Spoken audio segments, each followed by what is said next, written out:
my goodness, now, am I going to give him half? Who's the man? Or the her? Well, now this is getting confusing. So I continued on this road of what am I to do with this 5 options I have before me? Maybe I won't listen. Maybe I won't look at the ticket. Maybe I will just let it read. But none of these things make sense. None of them were in my consciousness. So I could never get past to the belief or the feeling about it. Even for my own ticket. I was stymied and blocked. And couldn't get to the belief that this was mine. Well, I did breathe a sigh of relief the next day when I saw those numbers. I was relieved. Because I hadn't come to a solution yet of what I was going to do with the winning ticket. That's the way life gets to be with us. Our consciousness gets to be a little fuzzy because we haven't gone through the whole process. There's a process we go through to bring things into manifestation. It's not just a belief, it's all those other things we bring with us that have been in our life for some time. Things that have caused us to color the way we think about things. Now, I have been a minister for 11 years, I want you to know. And I have a way in which I know my life is governed. And then something happens in your experience that helps call you into question. What is my belief?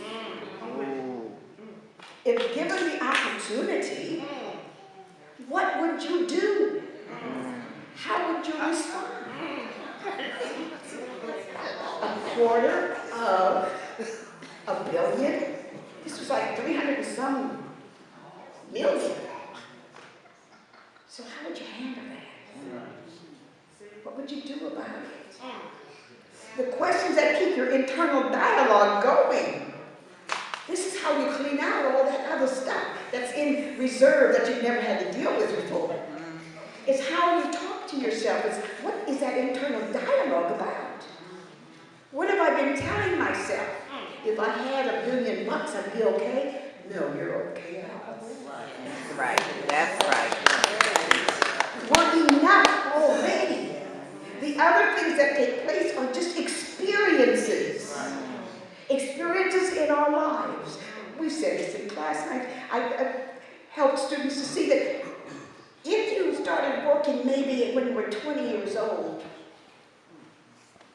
maybe 20, and maybe 20 to maybe 25,000 a year, you've been a millionaire already. Right. You've earned $1 million plus already. So you're already a millionaire. So get that in your consciousness that you already are. But you can put it in even before you start to work. If our children were here to know that they're already millionaires in consciousness, for all that God has is yours. Right. That's right. The song that Lou sings, it's all God. That's right. It's the energy of God. It's the P-E-A-C-E.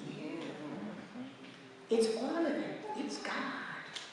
Operating at its full-fledged form. Just waiting for our consciousness to catch up with that which it is. So that goes to how do we see ourselves? What is the self-image we're carrying? What is it that we're carrying around that has helped us to be who we are? Because you see, we've been surround ourselves with people who are like us. We usually consciously or unconsciously. And then when we start to change, if that person is not like us, for instance, if we're into lack and limitation, and if we start to change the way we feel about lack and limitation, then we'll see that the people we surrounded ourselves with who were also lack and limitation are drifting into the outer levels of our experience of life. Because no matter what we think, like attracts like. It's not that like attracts the opposite. is that within us there are those areas within our experience that attract that whom we need around us. And that's positive and negative. That's positive and negative. But when we start to change, we're all the same. But when we start to change our experiences, we start changing who we're around who have the same kind of experiences as we do. So there is this unfolding that we're doing. There are individuals who come into our lives that are there for maybe a moment. But they're there for us to help us be and see the reflection of who we really are.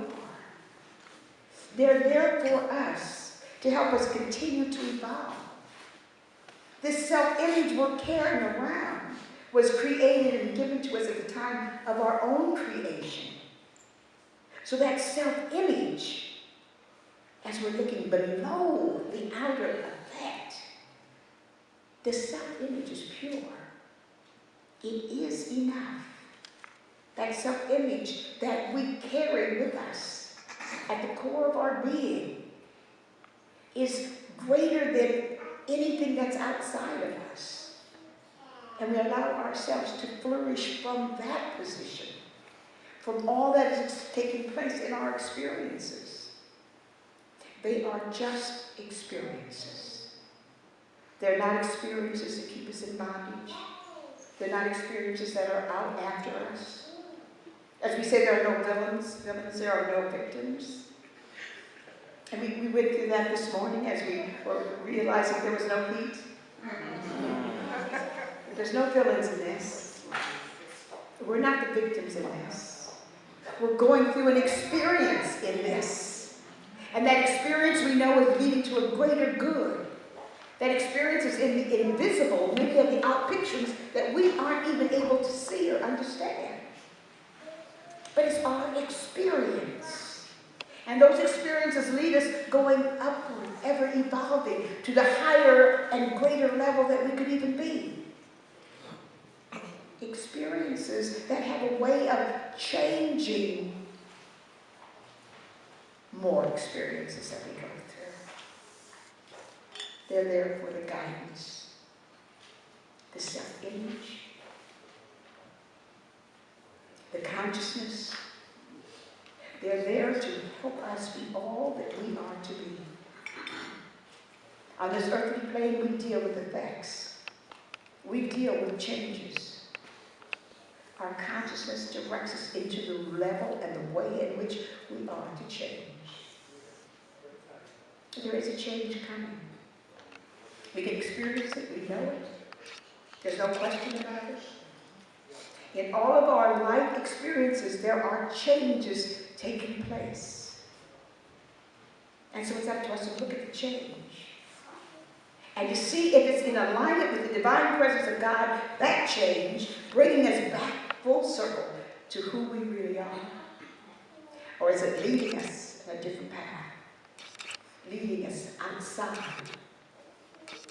to an area that we are totally unfamiliar with. You see, there's a familiarity that goes along with knowing who we are. And we go back to it so we can remember. So we can remember that there's nothing greater than